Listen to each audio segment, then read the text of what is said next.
Hello, everyone. So today I'm sitting with someone very important to the faculty, someone who needs very little introduction, especially if you've been, especially if we're in our faculty of Agric. But beyond the title and the popularity within students, there is a story behind him. So that's what we're here for. So, Big Raj, you introduce yourself? Good afternoon, Mr. Wu. Afternoon. I'm glad to be here. Finally here, let me say. We've actually been working towards this for a very long time. So I'm glad to be finally here. And like you mentioned, uh, my name is Raji Mukhtar, and I'm a recent graduate from the Faculty of Agriculture, EBU Zaria. I'm popularly known as Big Raj, and I was a one-time PRO at the Nigerian Association of Agricultural Students. Beyond that, I was also the Secretary General. And lastly, I was saddled with the responsibility of being the president of NAF at my final year. So yeah, that's just a little story behind Big Raj and the Faculty of Agriculture. Thank you very much. So, in one word, can you describe your experience as a student? As a student, to use a word to describe my experience, I would say it was a roller coaster. Yeah. Right. Yeah, it was a roller coaster in the sense that I was a student that had to like wear multiple caps, or let me say hats. I was a student. At some point, I was the tutorial coordinator of my class as early as 100 level, 200 level. At a point, I was part of the football team of my class.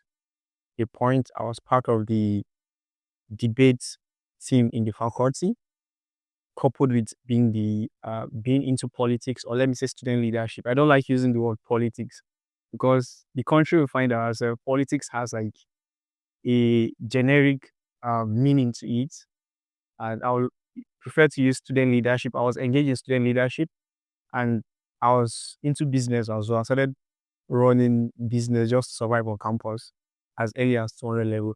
Like I said, I was a student with many different responsibilities. So yeah, that's why it's a roller coaster. Like from here to here, being there, being here. It was fun and it was fulfilling.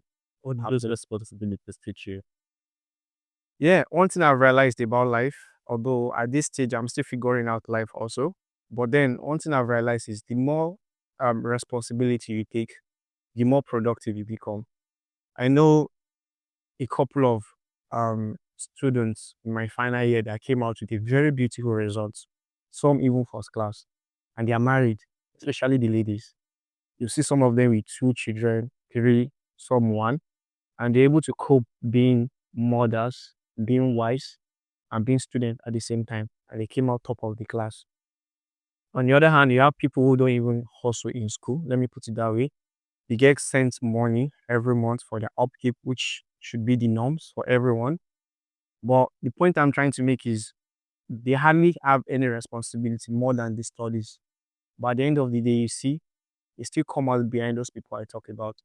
And one funny thing about life generally is the more time you have for a particular task, the more time it takes to complete that particular task. But then when you have responsibility, you know how to manage your time properly, you know how to schedule properly, and it takes your responsibility and productivity to the next level. So yeah, I would advise as much as possible while you are in school as a student, don't just do your school alone. One of the best things you can take out of school, I don't know if I'm talking out of line already, but I just love to express myself though. So one of the things I would always advise students to take out of school, especially the university, is the community, the people, because those are the memories you keep. You might not remember your course code. I've forgotten the majority of my course codes. But then the people you meet in school, the connections you make, the memories you build, the people you assist, the people that assisted you, those are the things that really matter after university, other than the degree or certificate I get. I agree with this, and this is a lesson that I actually learned when I was in 200 level. I got very sick and I needed someone to help me at the faculty, but there was no one. Very antisocial. To some people, it's an aesthetic, but I can assure anyone it's not an aesthetic. the more people you have around you, the more genuine people that you have around you, the better. So I want to ask you in hindsight, right? What's a very important lesson that you learned in your 100 level that helped you later in life? In 100 level particularly. Let's say 100 level, 200. So those at the beginning. Yes. 100 level and 200 level. One of the most important thing I learned um is for you to know yourself. Yeah, let me put it that way. Because most people, unlike me, before I got admitted into university, I finished secondary school 2015. So I took jump once, twice. I got admitted to universities in the southwest, but it was not the course I wanted. Like everybody else, I wanted to study medicine, but not because I was really interested in medicine, but parents factor. Fortunately, my first jam, that was 2015, I was given agric the University of Ibadan, but I didn't take it. I wanted to study medicine. But at the end of the day, I fell in love with agric and I applied agric 2017 to come to ABU. So yeah, to cut it short, before coming to university, I had like experience of being IJMB in SBRS. So I know a little of what the after secondary school life is. But for most people, and luckily enough for them, they get admitted directly from their secondary school to university. So it's like a culture shock for them, especially those people that did they didn't do boarding school. So here in the university, you have to be. So one very good thing about university is nobody will tell you what to do, and that's the biggest disadvantage. Nobody tell you what to do. You're on your own. You have to take care of your finance. You have to take care of your budgeting. You have to take care of your health, and you have to still manage classes and every other responsibility. So being in 100 level and two, one of the biggest thing I learned is to know yourself, know the kind of people you work with, because the friends you make most times from 100 level, they are the friends you keep till you graduate. And once you make that mistake of being in the wrong cycle, it might be difficult for you to leave that cycle. And it's easier to do good things in a good environment than to do good things in a bad environment. So the environment really matters. And when we talk about environment in school, we are talking about your friends and the people you relate with. So yeah, know who you are and make sure you look into the circle of friends you keep around you. What qualities of friends should we then try as much as possible to associate ourselves with? The quality of friends, like I said, when you know yourself, you know the kind of people you want to work with. Basically, the primary assignment you have in the university, your studies, forget yeah, you build connection in school, you do good to others, you build the community. But then when you fail at your primary assignment, then what's the importance of your secondary assignment? In football terms, what's the importance of a keeper that knows how to like throw the ball out but can't do the primary assignment of being a keeper? Onana from Man U is a good example. I had to use this opportunity to get at my Man U friends. So yeah, when you are in school and the qualities you should look for in your friends, are they serious about their assignment in school? You should know where you come from. Many people are here in school just to come and get the certificate, whether it is first class, second class, third class, or pass. They're already set up at home, especially here in the north. You see people, they come from affluent homes, regardless of whatever they come out with, they already have a life set for them. But for majority of us, especially in this country, we are from the middle class, if there's still a middle class, or the lower bottom, or the lower echelon. So you should know the people you are working with. You can't have a dream of becoming a millionaire, but you are working with people that don't even believe in a 1,000 naira idea. Do you get? So you have to work with people that know what they are doing, which is their primary assignment, and even extracurricular activities. Like they're always putting you on opportunities. And the world we are right now, with the advent of AI technology, especially in the last 5 years, could be in school and have extra skills that will be earning you money that even when you are done with school, you're already set up. So yeah, you should look for such people that are proactive, productive, and know what they want to get out of life and out of school generally. So yeah, those are the qualities you should look for. Thank you for that. And they should be God fearing too. Most importantly, yeah, they should be God fearing. Thank you. What mistakes do you see students making in their time that it might not have effect on them currently? In the long run, it's tend to manifest. I would use myself as example for some of the mistakes. and I'll just quote the other mistakes. You see, the Nigerian youth, we tend to think we have time, and we tend to always daydream. Like, we literally do it, everybody. We picture the life you want in your head. You could spend an hour a day, 2 hours picturing, okay, once I graduate, I want to have this, I want to have that. But are you working towards having such things you are daydreaming about? Unfortunately, many people don't. So the mistakes people make is they think they have time. And honestly, there is no time. I could remember when I was in 100 level. Now I'm a graduate. It's almost like yesterday. Yeah, regardless, we spent 7 years as opposed to the normal 5 years due to COVID and the ASU strike, which alhamdulillah, I think ASU strike in Nigeria now is a thing of the past. We hope so. So yeah, you think you have time, it's a 5 year course, let me play, let me have fun. When I get to my final year, I'll become serious. It's a bitter truth. The life you want 10 years from now, if you don't start building it now, then you can't have that life 10 years after now. Everything you have today, everything you see today, it's a sum total of who you have been in the past 5 years. This is the result of what you are seeing today. So if you want to see a different result in the next 5 years, it starts today, not when you get to the 5 years. It's not when you want to prepare for a journey on that particular day, you start packing up. You have to like prepare gradually. So yeah, there is no time. You have to start as early as possible. And also, one of the mistakes students make, especially in this part of the country, is we tend to not expose ourselves to the opportunities out there. And I'm very grateful in the faculty, especially in the last 2 to 3 years, things have been changing. People are now exposed to internship opportunities, scholarships, and grants you could even get as a student. When I was in my 100 level, 200 level, the biggest achievement you could make in our faculty then was for you to have a good result or join politics. There was nothing like internship opportunities for students to go and learn hands-on training for you to apply for various scholarships. But alhamdulillah, I think we are gradually getting there and students are getting more exposed and they know life is beyond the four walls of the classroom in ABU. They know they have counterparts in every part of the world they could compete with their brilliant ideas. So yeah, wasting time thinking there is time, not researching beyond the four walls of ABU. And lastly, I would always mention the what was it called? The friends you keep. Yeah. Looking back, I wouldn't alhamdulillah for the friends I have, like they are one of the best experience I have in ABU. But then at some point I could do better. Yeah. I knew there are some potentials I could have gotten better at if I worked with some certain type of people that I didn't actually work with. But regardless, it's life. We live to learn, and from whatever you learn, you have to learn your mistakes and just get better going forward. It's all part of A the lesson. Yeah, it's all part of a lesson.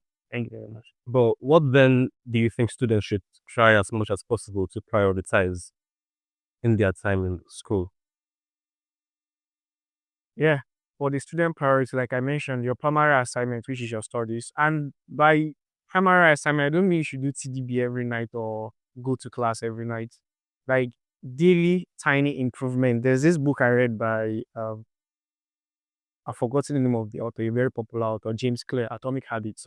Yeah, he talked about how you build good habits. You don't just do, it's better for you to do something small consistently than to do something big just once in a while. And when it comes to academics, you see people doing TDB all through the exam, which is literally not productive. You have burnout. But compared to students that are reading, like Xing it every day, bit by bit, when the exams finally come, they don't get overwhelmed. They already know they've prepared. They just have to revise and leave the rest to God. So yeah, your primary assignment, you should focus on that, which is your studies. And as much as possible, get out of your comfort zone, meet with people, engage in extracurricular activities, exercise, work on your mental health, read books other than the books you are supposed to use for your exam. Just get better. Yeah.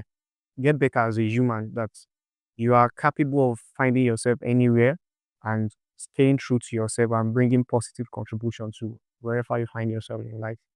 You keep on mentioning meet new people, meet new people. Yeah. I, in 100 level, 200 level, I'm someone who is bad when it comes to anything being social.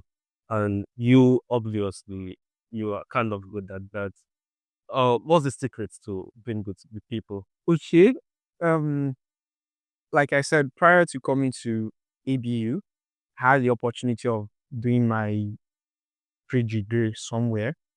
And when I came to the north, that was my first time. Like I came alone without any parents for my post-UTME me everything. So it was like a culture shock actually.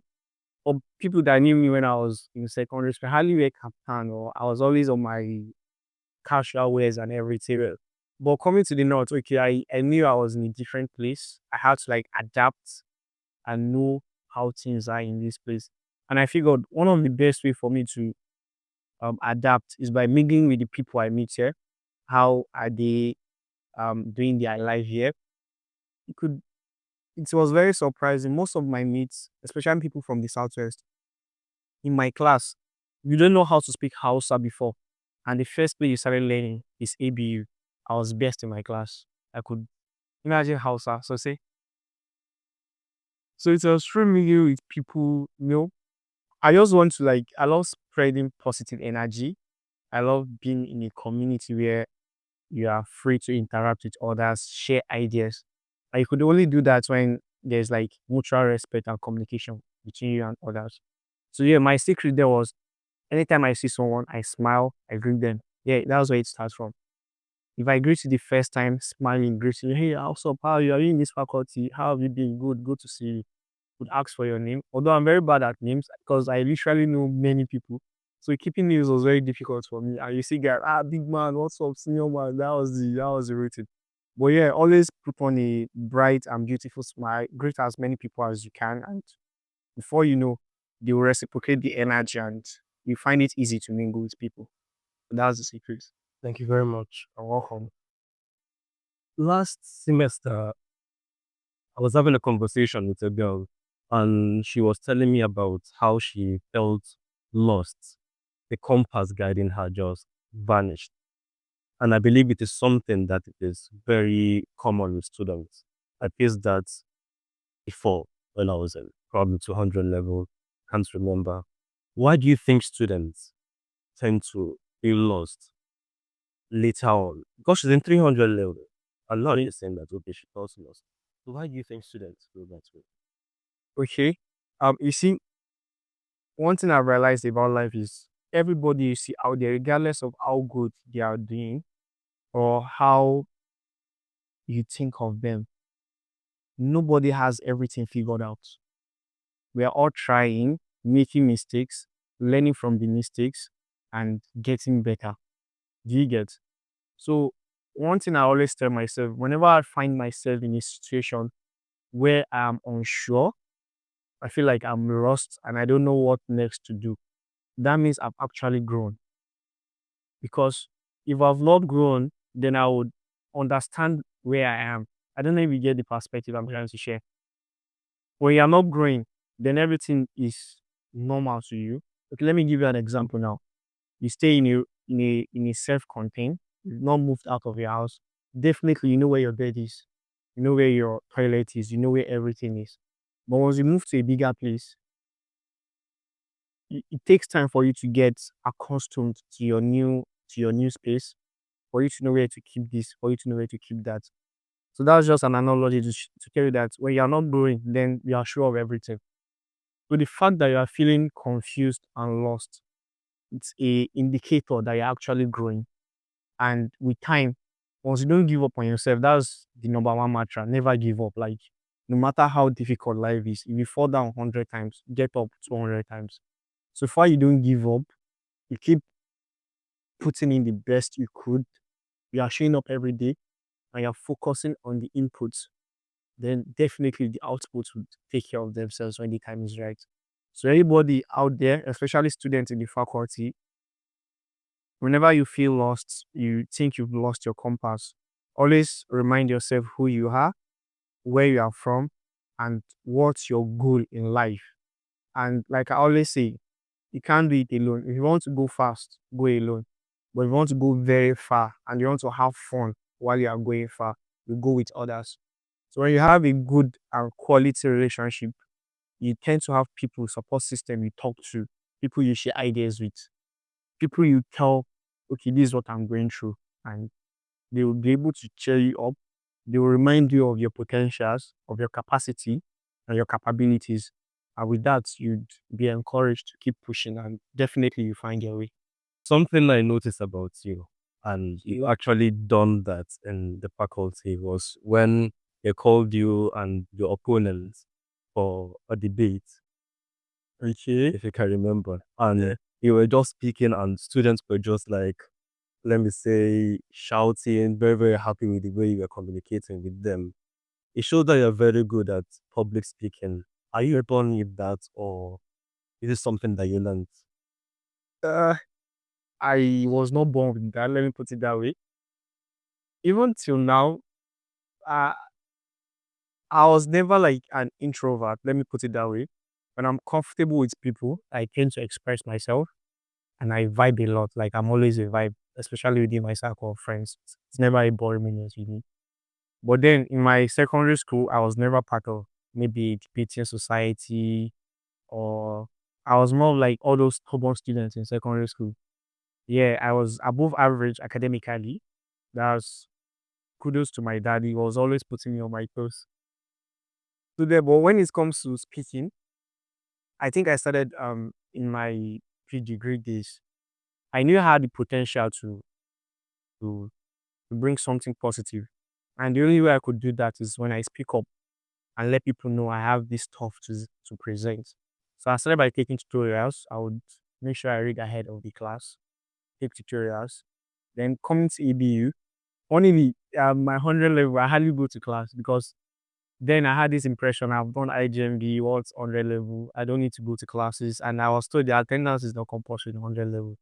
This is not an advice for you not to go to class. So I'm just, if her speaking from my orders, please go to classes, they are very important. So then I only come for practicals and tests. So my class rep then, Abu Saad, we knew each other as SSBRS, so he knew I could like be of help in taking tutorials. So instead of we looking for people from 500 level, 400 level to take tutorials, I and some other friends in class were the one taking tutorials, even in under level. So since I don't go to class and I had like a bit of beard then as well. So many of my course mates thought maybe I was a final year student. Then when I come to the class, the way I take the authority and do the tutorials. So I think it started from tutorials. Then I intentionally prompted myself to participate in anything related to public speaking in the faculty. I remember there was a impromptu debate we had in 200 level. Like from the word impromptu, you're not prepared. They'll just give you a topic and allow you to say whatever you want to say on it. I was lucky I was given a topic on food security. And I think it was a course he took that semester. So I was able to express myself and I came first in the competition. So that gave me the motivation that okay, if I could do this, I could do better. And nothing good, nothing good. I mean, happens by accident. You have to like put in the work. So I read books on public speaking. Um, how to talk like TED is a very good book. There's another public speaking book by Dane Carnegie. Yeah, he is also the author of How to Win Friends and Influence People. A very good book as well. I would recommend. So yeah, then anything in life also it's more of practice, not just by reading. If you are not practicing them, you are not doing it. So yeah, it wasn't I would it's 50-50. I was never an introvert and I had to like consciously tell myself I could do this. And the more I do it, the better I get. So I don't think I can find myself in any stage that I'll not be able to express myself. Yeah, with practice and consciously doing it, you get better at it. So if I don't know, let me say, I get nervous, I get anxious, when I stand in front of a crowd, I just blank out. I'm having that type of issue. What advice, what step-by-step advice will you give me in order to be better? Okay. That's speaking public and speaking in public. Okay. They said prior proper preparation prevents poor performance. So before you go out there to speak, especially in the public speaking avenue. Make sure you do your thorough research on the topic, have an authority on it, like know it in and out, try as much as possible to get the concept. Then on your own, if you have friends, you could tell them to sit down. I'm always talking about friends, your community. Try and practice in front of them. They are your friends. You are used to talking to them. And I'm sure you never be afraid to talk to them. So start with your friends. Talk to them, explain the concept, explain the topic to them. After that, you could also go a step ahead. There's this man I follow on Instagram. I think Decent Fin. Say, yeah, he's a public speaker. So he gave an advice also that you should always record yourself 5 minutes every day. Although I've never tried that. Maybe I will do that someday. So for people that are actually nervous, you could take a camera, like your phone camera, just research any topic and speak to the camera. Then you should you should cover the phone without seeing yourself. Just listen to yourself, the voice alone. All those filler words, all those you'll be able to correct yourself. Then you should watch the video without the audio. You see your body language and how you interact. Then the last one, you should watch the video, both the sound and the video aspect. Yeah, so you get better. And one other secret again, once you are there in public speaking to a group of people, be confident that yeah, if everybody else can do it, I can also do it. And even if you make mistakes, they are not going to boo you or arrest you. Like we are all humans and we are born to make mistakes. We are not perfect. Then also when talking to the public, try and look for a friend of yours or somebody you're comfortable with in the audience.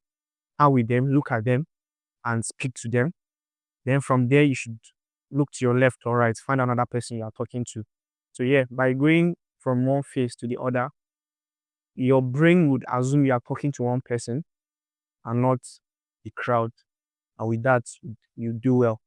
But now, like I said, practice makes perfect. The more you did, the better you become. Mm, thank you very much. So, Another thing I want to talk to you about is leadership. oh, I went to an interview last week or last month, and the first question that I was asked was, "Who's a leader?" And immediately, I know who's a leader yeah. because my dad's the leader. Maybe it just went blank, and I was like, "Who's the leader?" So I'm going to ask you, if you are the one now in front of the person interviewing, and they ask you, "Who's the leader?" Just straight from your mind, what will you say? Let me say properly since it's an interview. Leadership is responsibility and influence. Yeah, that's just the simple terms I could give to leadership. Responsibility and influence. Can I buttress? Yeah, please. Okay. By responsibility, you should know that as a leader, the buck stops on your desk. You don't take excuse. You should know you are responsible. So let me give you a good example. Back in the faculty when I was the president, glory be to God, we are one of the very few administrations I've seen that in any of our congresses, we never had an issue of financial misappropriation. We were never accused of diverting the funds or not accounting for any of the student funds. Even the funds we solicited from outside, everything was accounted for. So now, hypothetically, I knew at the end of the day, there should be a mistake. It's not the financial secretary alone that will be held responsible. The president, who is the head of the whole student association, is responsible for that. To mean I'm responsible for that, I'm always on the neck of the financial secretary to make sure he's doing the right job. If the tutorial is not going on fine, they will not attack the secretary general alone or the tutorial committee, still the president. That's why as a leader, the bulk stops on your decks. You have to take total and absolute responsibility. If everything is going smoothly, you get the credit. It's normal. And if it's going the other way around, you should also be ready to take the downside of what you have been getting when everything is going on well. And also there's this great man, I normally read this book. I don't know, I'm forgetting their names easily. But I wrote a book, the three John C. Maxwell. Yeah, you should check out his books on leadership. He says that as leadership, like in a position doesn't make a leader, but a leader makes the position. I'm very sure in your class you'd have seen some set of guys or ladies. They are not the class rep, they are not part of NAS. But then the people in the class respect them. They take their advice. And when it comes to resolution, people tend to listen to whatever they say. So you build that based on on their reputation, and people know they are responsible and they have influence. So as a leader, you must have like a very good reputation. Yeah. When I was in the faculty, like there are a lot of okay, let me give you a funny example now. When I was this is just like how do I put it? I'm diverting now. Let's digress a little bit. I'm always a fan of football, both playing and watching football. I support Arsenal, fortunately and unfortunately. But we are winning next season. You guys should be there to see. I told them, Yeah. So okay, you support Arsenal as well. no, I don't. I don't tell them I can say something. You have a good first time, I would say. So yeah, in my 200 level, 3 and 4 especially, I play football a lot. Every weekend, every weekdays, I'm always playing football. When I became the president, I stopped playing football. I became a coach instead. And it was not because I lost interest in football, but I knew, okay, in the pitch normally, there is no president, there is no 200 level on the field. We are all footballers. And we can get agitated. We can fight on the football pitch. Somebody could be rough on me, and as human, I might lose my cool at that point or lose my temper and be aggressive towards them. So I knew as a president, you don't speak well of me to get into the fight on the pitch with maybe a junior of mine or something. So just has to avoid anything that will tarnish my reputation entirely. I stopped playing football in the faculty. I had to let go of that for that moment, just for my reputation to be in place, and I was a coach instead. So leaders, you must, whether you're a leader or not, everybody should be a leader. That's just the honest truth. Because with your leadership skills, you could improve every other aspect of your life. So you should always work on your reputation. It's all you've got. You should protect it at all costs. Like Robert Greene said in 48 Loss of Power. I'm sure you must have read it. So your reputation matters. You must be willing to take responsibility. Like you should be proactive. You shouldn't wait until it is given to you. Like you do this, you do that. You should learn to take initiative. You should learn to reason ahead. You should learn to be creative. Yeah, leaders are very creative. You should learn to see beyond where your eyes or where other people are saying. You should learn to have foresight. You should learn to have a direction or purpose of where you want to take your people. So yeah, a leader has to take responsibility, and without influence, you are not a leader. And what gives you influence is your reputation and your capabilities. So yeah, a leader, you should be all rounder. That's just the honest truth. But what Yeah. if the responsibility in the long run, okay, it is going right for me, and eventually I'm like, this is just too much for me. This is something that I don't think I can do. And what do you think I should bear in mind that you think will help me, that you think will guide you? Okay. Should I use NAS as an example? Um, for those that were present during the election where I became the president, we did something that has never been done in the faculty. If for those that are like watching the politics in the faculty then, I literally had a team I want in office before I became the president. The opponent had something similar as well. The likes of Mustin, Abe, Binta, and all of my escorts, we had like our team from top to bottom. And why we did that was because of my experience in leadership. Once you focus on yourself alone, okay, I want to become the president. When I get there, I will do the work. You can't do it alone. One single hand cannot clap as much as you can, but with 2 hands, you can clap. And a single tree can never make a forest. You have to have like, a lot of them. So no matter how hardworking, strong, committed, or disciplined you think you are, there are days where you don't want to give up. There are days where you don't want to rest. There are days where you don't even know the next step to take. But without having competent hands surrounding you, then you are done for. But when you are very sure, okay, even in my absence, since okay, using us as example, many of the activities we did, I was I give people the liberty to be creative in their offices. I'm just the picture. I'm taking the responsibility when it goes wrong or when it goes right. But I'm not there telling each ESCO what to do. I was sure of their capacity and their capabilities before we even got into office, like I mentioned.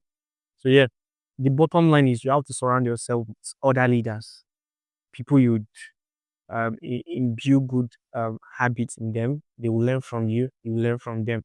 Like I said, the first of its kind NAS Super Cup we had that the final was at 5G. I don't. Yeah. Maybe you could remember. I was not around. My dad was not feeling fine then in Warri. I had to travel to go and stay with him. So it was my ex-coach that did that. The last week planning it went very successfully. We had the one of its kind last week. I was not part of the planning. It was my ex-coach. So yeah, I could say when I was in office, literally 70% of what was achieved or 90% was the collective effort of my ex-coach. I just had to be there to give them the go ahead.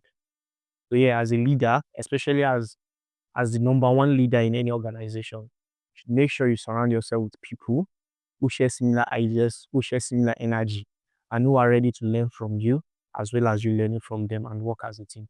So any day, anytime you are feeling down, we will be there to support you and even do more than you in some aspects. Thank you.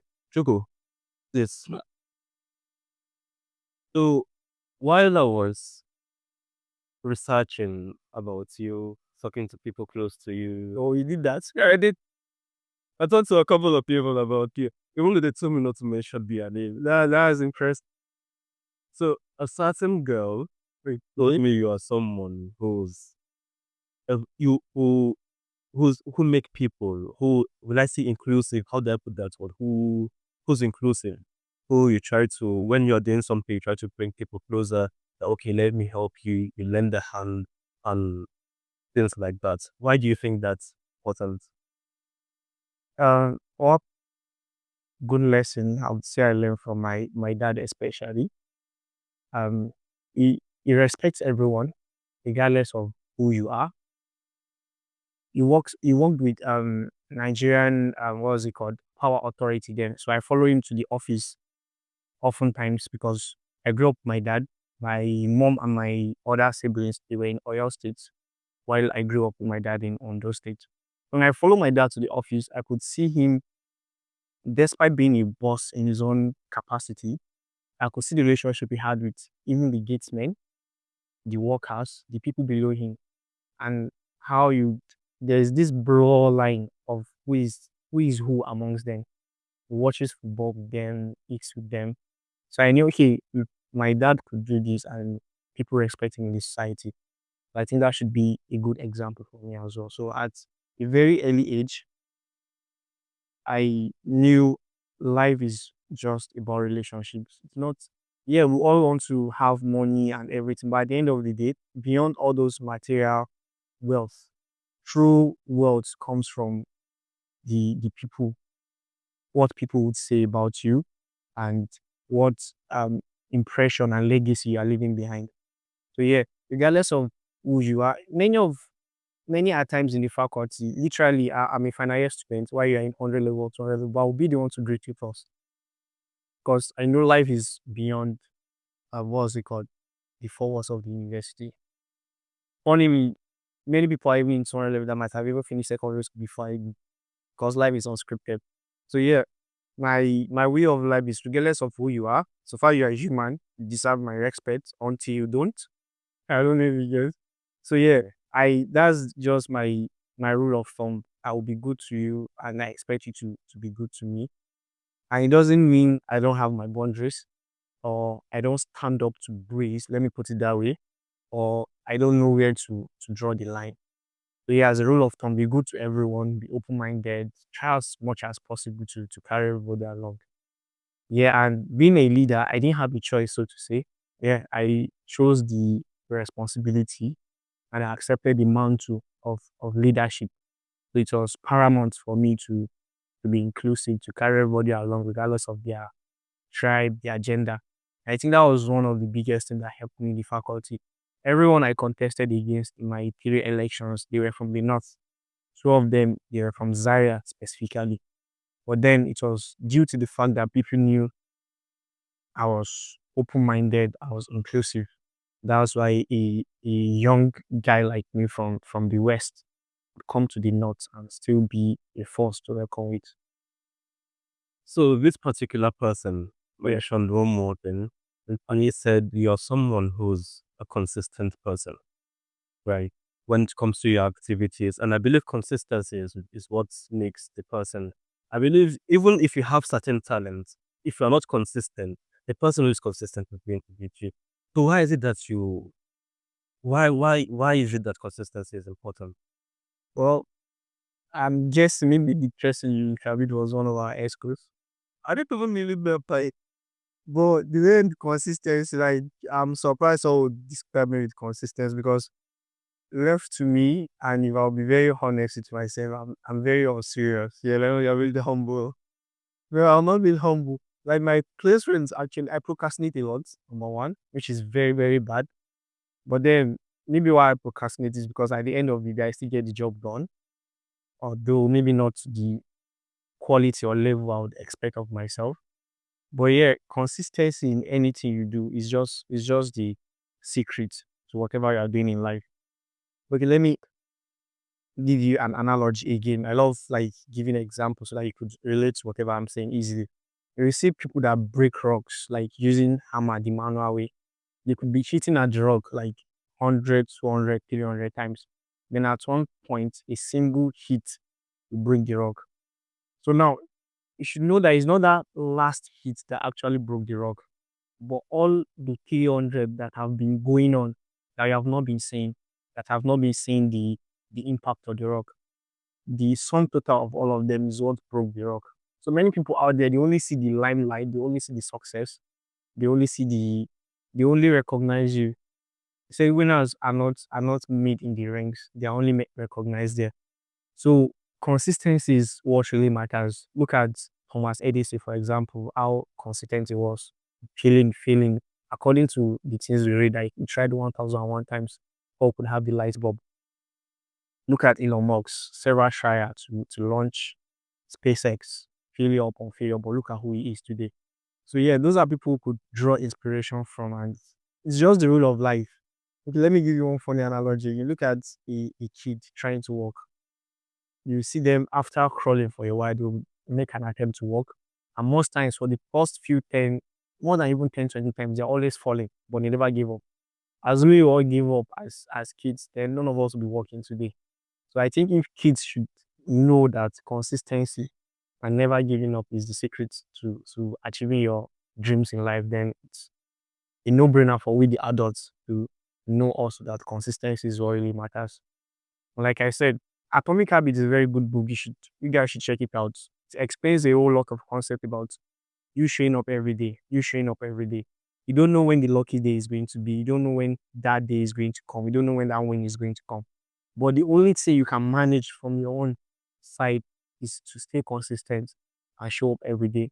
So when you keep doing the inputs the way they are supposed to be done, one day, expectedly or unexpectedly, the outputs are going to take care of themselves also. Thank you very much. You don't be dropping gems to us. I really appreciate it. Okay. So I'm running a survey for we in 200 level students because of you are about to leave the system, right? And I want to pose the questions that are in my survey to you. It's 5 questions. Okay.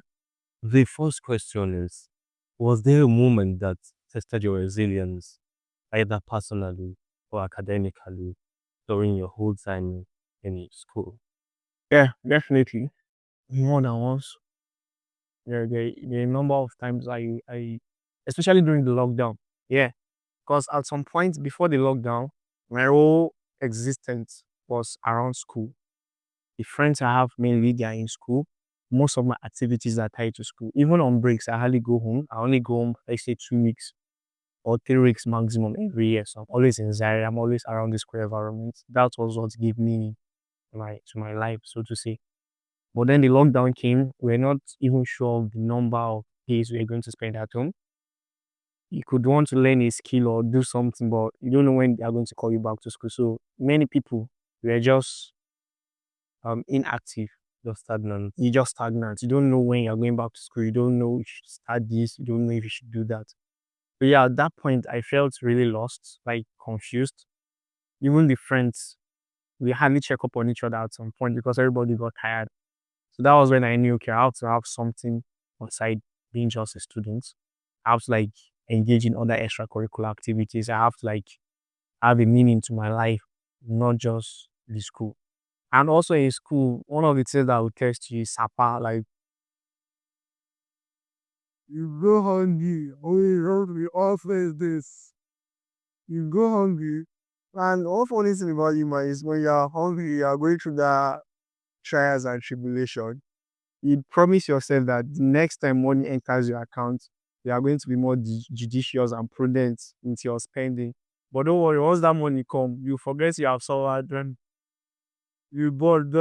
After 2, 3 weeks, Gary is back in increment big way. So yeah, moments like that will test you when you're in school. But like I've always been saying, when you have good people around you, you always have one another to rely on, and they will come through for you. Then also, I think this only happened to me once, but from my conversation and relationship with people, I get to learn that it's one of the things that normally serve as a shocking point or setback for students is when they try their best as much as possible in a semester, and when the result comes out, they don't see a result that reflects the amount of work they put into it. It happened to me once. I think that was in 200 level second semester. A semester before then, I had 4.92 or so. So expectedly, I should do better or maintain the tempo. And I had, was it 4.0 on the dot or 3.8? So it was my first time of having such a result. And I almost like gave up on myself. But I remembered, okay, I was the one that did brilliantly last semester. So this is just like a test for me to know whether I would keep pushing or I would give up. If I could achieve that before, I could do better. But yeah, I had to like motivate myself, and I have like a very good support system from home as well. They don't shout on you or make you feel less of yourself because of your result. They always encourage you. They tell you of your capabilities and how you could do better, and that's kept me going. So those three things basically were like the biggest challenges or setbacks I had as a student in the faculty. What sacrifices did you make for your academic growth? For my academic growth, the sacrifice I made, like you said, I would be as honest as possible. I wouldn't want to come here and just drop aspire to perspire, do this and do that. But people that even knew me, my classmates most especially, number one, I'm always at the faculty, but hardly in class. And if I'm in class, I'm always sure the class is lively. I'll ask funny questions, reply the lecturers in a funny way, just without passing my boundaries, definitely, to make things smooth in class. And I hardly pay attention. And for my tests, I'm not telling you to copy me. I'm just telling you what I did. And if I could go back, I would have done differently or did better. So I'm just like being honest here. Then during test, I hardly study for test as well. I just go there, do my best. I'm always engaged with NAS, one activity or the other, but that's not an excuse. I've had president before me. I think it's even changed in recent times. Most of the president before us, they graduated with first class. I know of Lawal, is abroad now. Then I know of Dr. Benga. I didn't meet him, but he was a president also, but he finished his first class. So leadership and studies is never, they are not mutually exclusive. They are something you could do together and excel in both. Yeah. So I was just on serious. Let me put it that way. So then for my exams, during the exams, that's like my best moment in every semester because that's when I actually know I'm a student and I have to put in the work. So literally, I do TDB for every of my exam. The only exams that my TDB didn't work as efficiently as possible are CPRs. Oh, You don't even want to go there. Right? There's no way you can do. your one night studio for a whole course of CPR ever. Best I've never had A in any of my CPR. The best I had was B then C's. But then my other agronomy, econ, soil science, I try as much as possible to get A's there. So what I do then, I don't need it to work for you guys. That's why you should know yourself and look for the best approach. So what I do then, I'll make sure I get the last 5 years of each of past questions for each course. And in night the exam, I don't need to be on any form of drink or anything to keep me awake. I know I have a danger tomorrow, so automatically I'm awake. I don't sleep. I'll start, let's say I have a paper tomorrow by 9 o'clock. I'll start reading 9 o'clock this morning. I would go to class, library. I have people like Abu Saad and some of my friends who go together. So I'll start reading from that morning till time for prayer. I would pray, eat, rest, come back to class, study till like 6 o'clock. Then I'll go back home, rest, grab some sleep. Then anything 8 or 9 o'clock at night, I'm back on campus. That was when I was staying in Samaru. And when I moved to Shika, I was reading at home. I'll be awake from 9 at night till Subi prayer the next day without, if I should take, I use the Pomodoro technique where you study for 30, 25 minutes, you rest for 5 minutes, you go back to it. Like consistently, I know I'm not covered anything and I have the paper the next day. So those are the sacrifices I make. I make sure the last 5 years of past question, anything you ask from me, I'll definitely give it to you. And I'm a person that even when I'm about to enter the exam hall, if there's a thing I think I should read, I don't mind. I'll go back and still read it. Some people they have that, they're not good with that. When they read, when the exam is very near, they get confused. But that's when I assimilate the most. I could memorize 4 pages in 20 minutes to an exercise. Yeah, sometimes intentionally, I think they started the approach my final year where you'd have like allotted places to sit. You have to come out a certain time. They will get. I'm not saying you should say you should do this, but I was at the exception. You could call me. I'm not sure I've memorized this now. No enter. I prefer to. You should even waste 30 minutes of my time before I enter the exam. Well, let me be sure I've read where I think I should read, and when I go to the exam hall, once I see something I know, I try as much as possible. I'm very fast when doing my exam.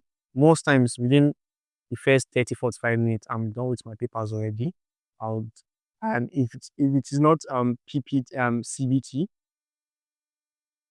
even if it's CBT, I don't leave any questions unanswered.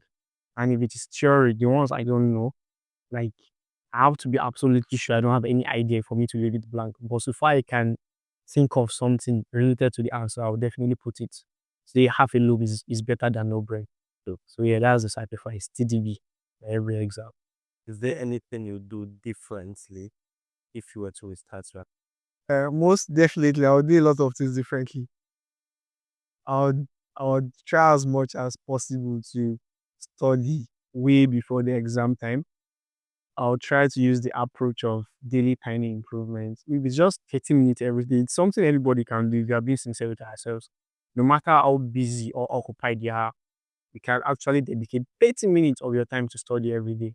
I have friends that do that and they studied every day, people like Paul and the rest of them, and they came out like some people would want to um attribute some people's success to luck or because they are just smart. Yeah, they could be lucky and smart, but when you check it, they are also more hardworking than you are.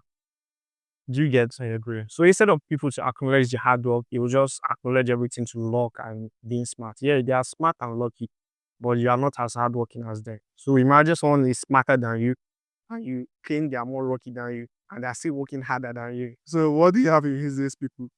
So yeah, it's just the volume. The more like there are some people I follow on social media and the message they pass literally is you should apply so much pressure and you should do so much volume that it'll be very difficult for you to fail. You get. So yeah, if I should go back to being an undergraduate or if I end up going for my masters, I'll make sure I don't wait till exam before I read.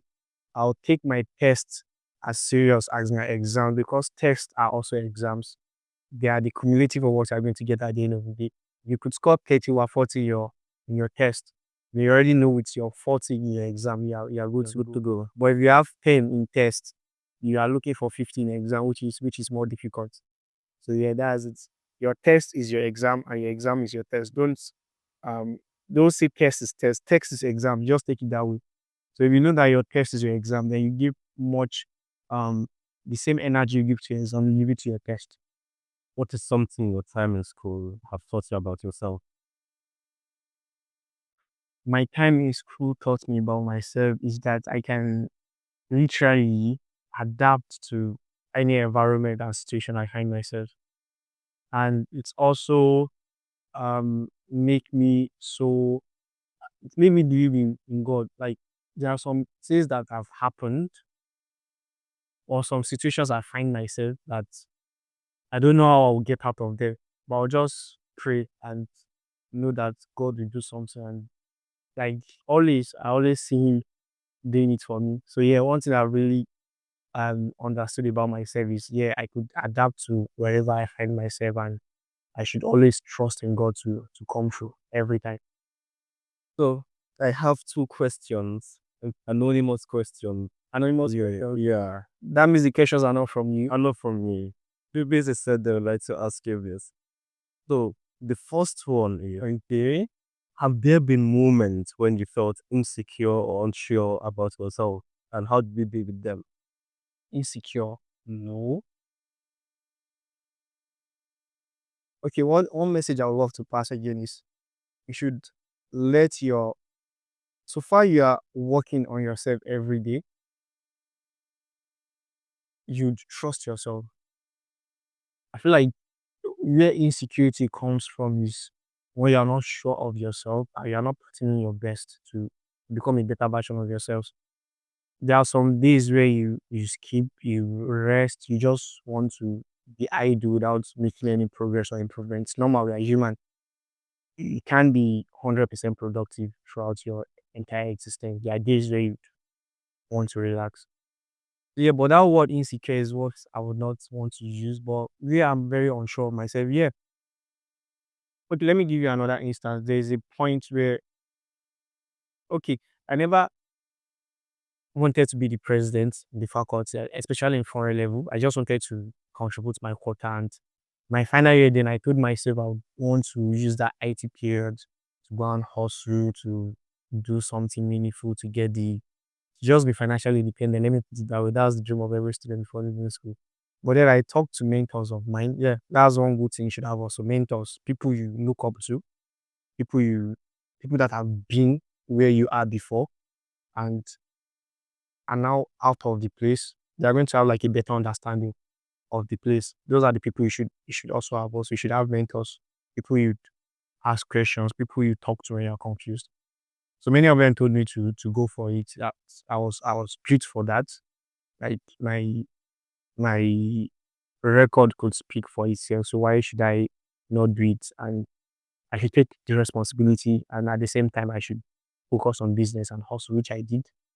So yeah, there are quite a number of these I was unsure of myself, but like I said, always stick to your prayer, have mentors to talk to, and have a community of friends that would always remind you of your capabilities and not your limitations.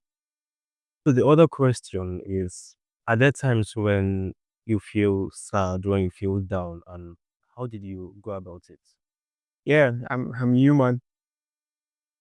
Yeah, I'm human, and part of the human existence is okay, let's take the nature or life for example. We have dry season where everything is barren, nothing seems to be working. Then all of a sudden the rain starts falling, and the same barren land that could produce nothing before would produce Something. yeah something that would even be bountiful or more than you expect. So there are days where you feel sad, like yeah, quite a number of times like you're human.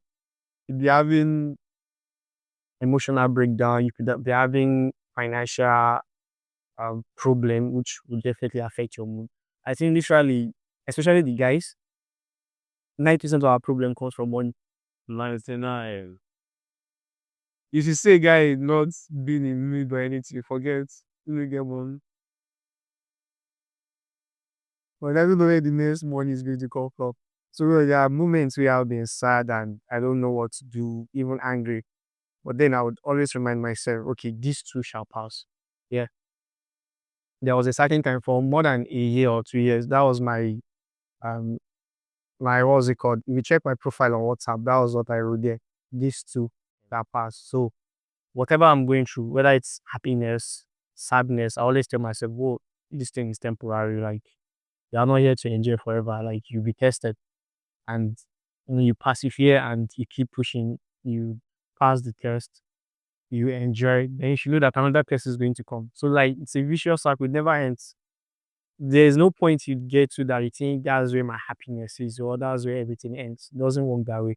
You'll be happy today, sad tomorrow, happy tomorrow, sad the next. So that's just how life is. So once you accept that fact that life is not a bed of roses and your challenges will come, then when the challenges finally come, you know that you've been expecting it and be better prepared to face it. Yeah. So we've come to the end of this. Thank you very much, Big Raj. I hope you guys listen because of you've dropped several gems, several experiences, several tips in order for us to help ourselves, both personally, academically, and all aspects of our lives. So the final thing that I do with my guests is here I tell them to drop one question to the people listening. So what question is it that you're going to be? Okay. Okay. Um, Thank you for having me on board. Like I said earlier, it's a pleasure for me to be here. Like I'm already out of the faculty, and I'm sure we have numerous people that we have called to come here to share their experience, but I was chosen. So it's a privilege for me to give back to the NAS site in my own little ways. And don't worry, guys. Inshallah, when the money comes, we'll come out support with scholarships as there are. But for now, the only thing I have is the written mentorship, and let's work together, let's advise ourselves, and sooner or later we'll meet in bigger places, God's willing. So yeah, the question I would ask you is like, are you getting better or are you staying the same? And you should know you can never be the same. If you are not getting better, you'd be getting worse. That's just how life is. There is no point. I think I'm explaining the question already. But yeah, the question, are you getting better or are you staying the same? So yeah, the question is yours to answer. Thank you very much. Thank you very much. Big Raj, please take us a picture.